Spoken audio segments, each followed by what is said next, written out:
এই ধাক্কা বরদাস্ত করতে পারে নাই, দরিয়ায় নীলের ভিতরে আল্লাহ পাক ডুবাই শেষ করে দিয়েছেন, দেন নাই?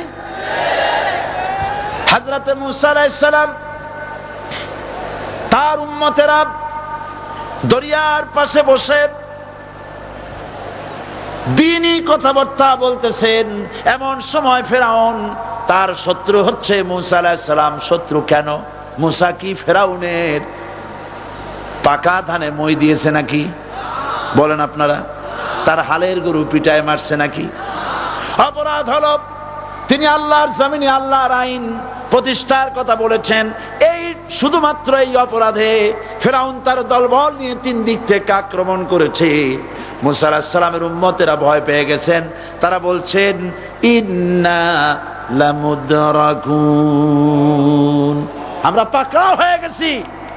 3 দিকে সাড়াশি আক্রমণ, 3 দিকে শত্রু, একদিকে দরিয়া, পালাবার রাস্তা আছে? হযরত মুসা আলাইহিস সালাম ভয় পেয়ে গেলেন, সারেন্ডার করলেন না।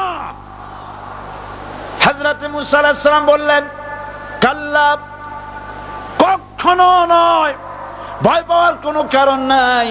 রব্বি সায়াহদিন, অবশ্যই আমার রব আমার জন্য রাস্তা করে দিবেন।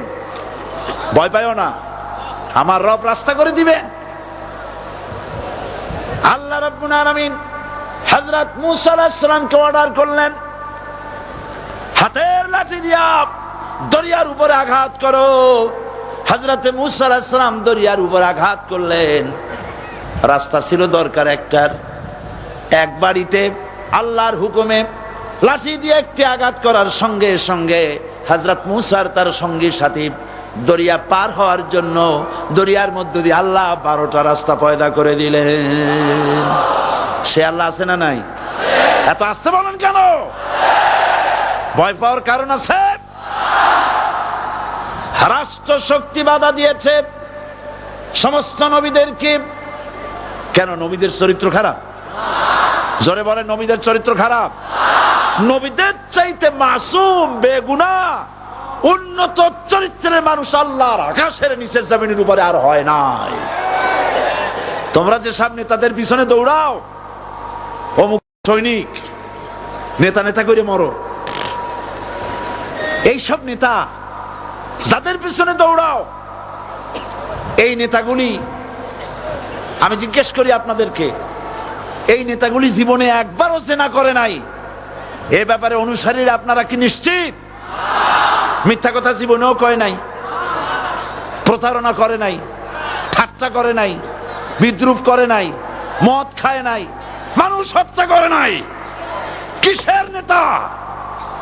নেতা হচ্ছেন সেই ব্যক্তি যিনি বলেছেন, ও আমার স্ত্রীরা, ও আমার সাহাবীরা, রাতের আধারে আমার মধ্যে যা আচরণ দেখতে পাও, দিনের আলোতে আমার মধ্যে যা দেখতে পাও, সবগুলি খুলে খুলে মানুষের কাছে বলে দাও। তার নাম বিশ্বনবী মুহাম্মদ রাসূলুল্লাহ সাল্লাল্লাহু আলাইহি ওয়াসাল্লাম।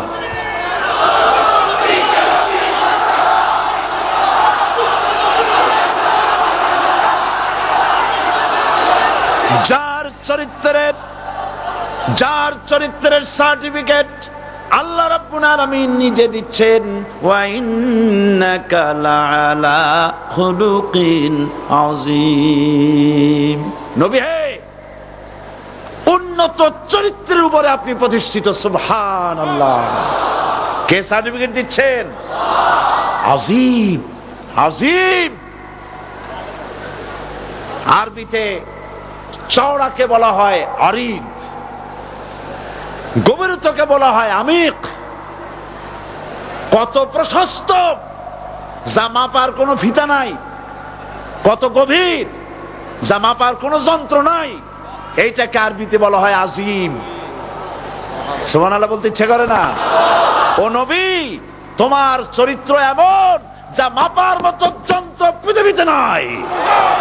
লা ইলাহা ইল্লাল্লাহ। পড়েন সবাই, লা ইলাহা ইল্লাল্লাহ। আপনিও যদি নবীদের মতো সাহাবীদের মতো বুঝা এই কলেমার দাওয়াত দেন, বাধা আসবেই। বোঝাবুঝির ব্যাপার, বুঝতেই সারলো। কত মাহফিল হয় বাংলাদেশে, হয় না? কোনো বাধা নাই, ঠিক কিনা?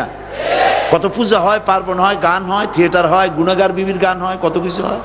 কোনো বাধা আছে? তাফসীরের মাহফিলে বাধা। কারণ ওরা বুঝতে পেরেছে এ তাফসীরের মাহফিলে গাজীর গীত হয় না, এ তাফসীরের মাহফিলে আল্লাহর সার্বভৌমত্ব কায়েমের আন্দোলন চলে।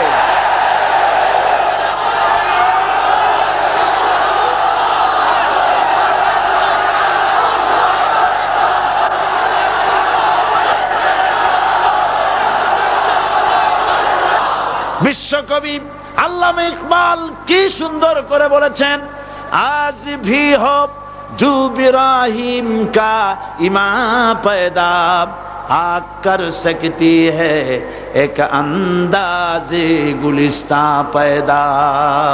ইব্রাহিমের ঈমান যদি আজও কোথাও হয় বিদ্যমান, করতে পারেন অগ্নিকুণ্ডে খুবসুরত এক গুলিস্তান। এখনো যদি ইব্রাহিমের সন্তানদেরকে আগুনের মধ্যে ফেলে দেওয়া হয়, আর ইব্রাহিম ঈমান যদি থাকে, আগুনকে ফুলের বাগান বানাবার ক্ষমতা আল্লাহর আছে। চিরকাল আল্লাহ পাক এই কালেমাকে দিয়েছেন আল্লাহর সার্বভৌমত্বকে প্রতিষ্ঠা করার জন্য। আয়াতুল কুরসি শুধু পড়ে বুকে ফু দেওয়ার জন্য নয়। পড়েন আমার সাথে, আল্লাহু লা ইলাহা ইল্লাহু আল হাইয়ুল কাইয়্যুম।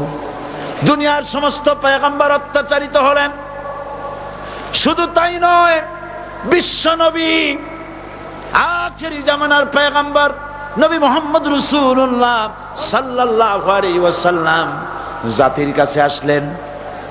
তিনি এসে বললেন, ইয়া আইয়ুহান নাস কুলু লা ইলাহা ইল্লাল্লাহ। প্রথম দাওয়াত, প্রথম দাওয়াত। শুনছেন কথা? রাসূলুল্লাহ বলছেন, ও জাতি, আমার রাসূল তো মক্কার রাসূল না শুধু, মদিনার রাসূল না শুধু, আরবি ভাষা ভাষীদের রাসূল না শুধু, আমার নবী কি নবী? চিল্লায় বলেন।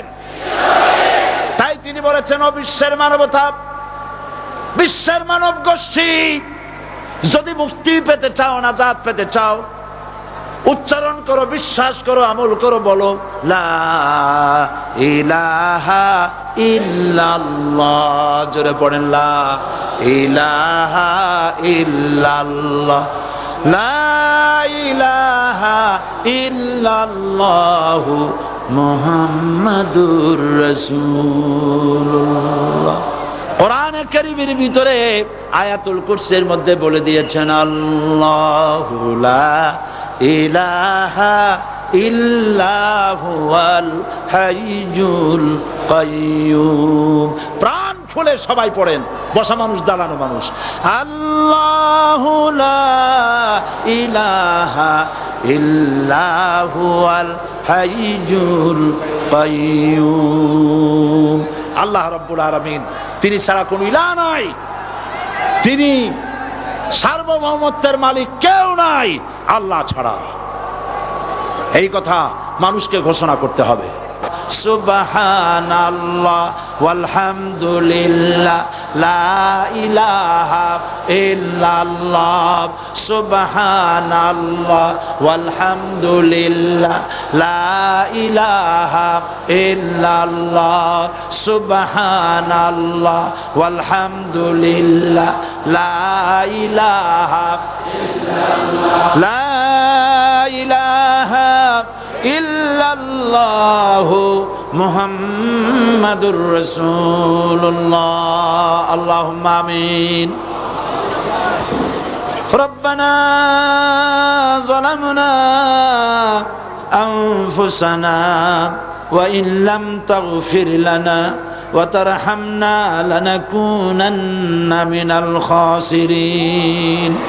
সবাই পড়েন আমার সাথে, রব্বানা যালামনা আনফুসানা وإن لم تغفر لنا وترحمنا لنكونن من الخاسرين ربنا ظلمنا أنفسنا وإن لم تغفر لنا وترحمنا لنكونن من الخاسرين আলোচনায় যদি কোনো ভুল হয়ে থাকে আল্লাহ দয়া করে মাফ করে দাও রব্বুল আলামিন আমাদের দোয়া দুরুদি জিকির আজগারে আমাদের আলোচনায় তুমি যে খুশি হয়েছো যতটুকুন তার সবটুকুন বিশ্বনবী মুহাম্মাদুর রাসূলুল্লাহ সাল্লাল্লাহু আলাইহি ওয়াসাল্লামের রূহ মুবারকে পৌঁছায়া দাও রব্বুল আলামিন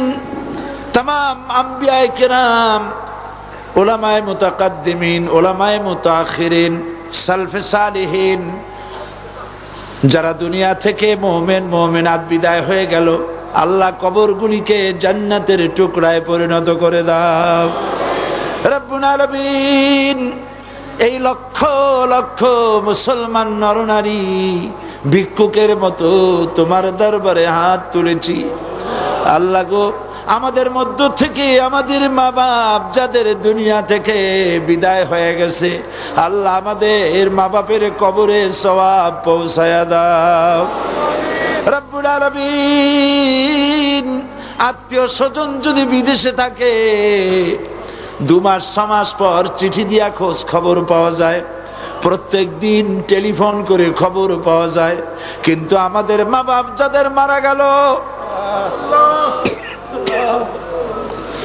বছরের পর বছর যুগের পর যুগ বিদায় হয়ে গেল কোন হালতে আছে জানি না আল্লাহ আমাদের মা বাপের কবরগুলি জান্নাতের টুকরায় পরিণত করে দাও রব্বুল আলামিন আমাদের আব্বা কত মহব্বত করতেন কত কষ্ট করেছেন আল্লাহ তাআলা আমাদেরকে লেখাপড়া শেখাবার জন্য কত কষ্ট করেছেন মানুষ বানাবার জন্য কত কষ্ট করেছেন আমাদের জন্য ঘর বাড়ি বানায়া জায়গা জমি কিনে রেখে সবগুলি থুয়ে খালি হাতে চলে গেছে বাবা আল্লাহ আমাদের আব্বা রুহের পরে সওয়াব পৌঁছায়া দাও রব্বুল আলামিন এখন তো আর বাড়ি গেলে নাম ধরে কেউ ডাকে না আয় আল্লাহ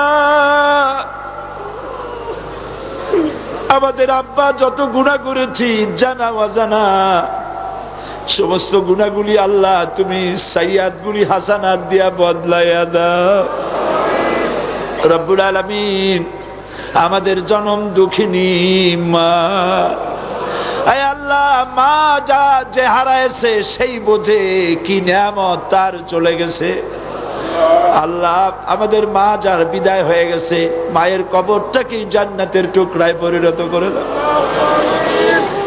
রব্বুল আলামিন মায়ের পেটের ভিতরে বসে 10টা মাস ধরে মায়ের কষ্ট দিছি তিনি ডেলিভারিতে কষ্ট করেছেন 2-2.5 বছর বুকের দুধ খেয়ে কষ্ট দিয়েছি পেশাব পায়খানা করে মায়ের কাপড় চোপড় নষ্ট করে দিয়েছি মা বিরক্ত হন নাই থাপ্পড় মারেন নাই আছাড় দিয়া ফালায় দেন নাই আল্লাহ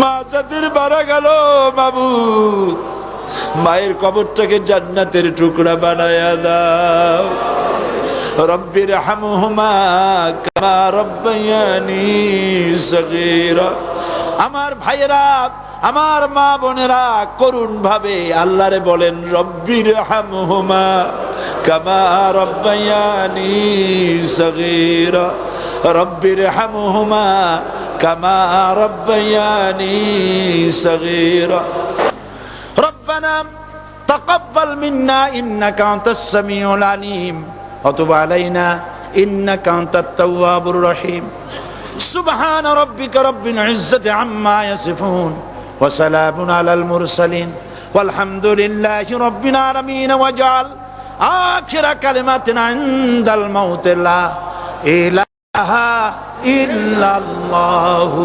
মুহাম্মাদুর রাসূলুল্লাহ।